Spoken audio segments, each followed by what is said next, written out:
بسم الله الرحمن الرحیم. دا یو نظم دی.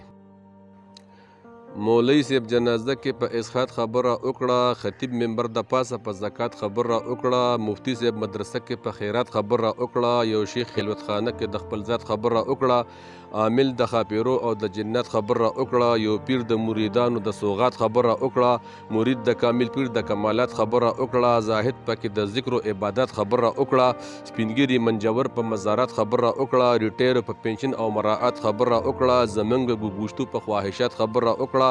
منصب د ربیو په تضادات خبره وکړه، امیر صاحب تبلیغیانو په خدمت خبره وکړه، صوفي د صوفیزم په اثبات خبره وکړه، یو نیک بزرګ په رد د لات منات خبره وکړه، د کلي جرګتو د مساوات خبره وکړه، غټ خان خپل سخاوت او صدقات خبره وکړه، الحاج پکې د حج په احکامات خبره وکړه، وټونو امیدوار د خپل خدمت خبره وکړه، بدماش پکې د ظلم د نجات خبره وکړه، حاکم د وخت د هر چیز د بهتات خبره وکړه، بس ما پکې د ګټې او بیلات خبره وکړه.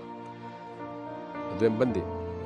و ټول ذهني بیمار د صحتمندو ذکر نه و، په دې کې د حقدار ضرورتمندو ذکر نه و، دوی اکو بکووي د هوشمندو ذکر نه و، چې څومره مستحق و د هغې غونډو ذکر نه و، د لرو ذکر و دی کې د لنډو ذکر نه و،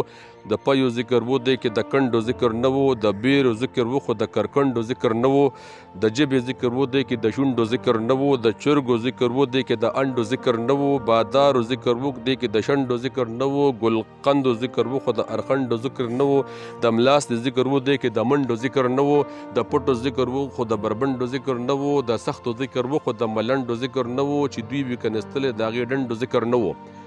د هر چا ذکر و د حاجتمندو ذکر نه و، سرګن یې کول خو د سرګندو ذکر نه و، د خوارو یتیمانو کونډو رونډو ذکر نه و، ډکول چې یې غوښتل د هغې کندو ذکر نه و، هنر به یې ستایه د هنرمندو ذکر نه و، ژوند ټولو مات کړی خو د جرندو ذکر نه و، په شر بحث کېدو د شرپسندو ذکر نه و. او د آخري بندې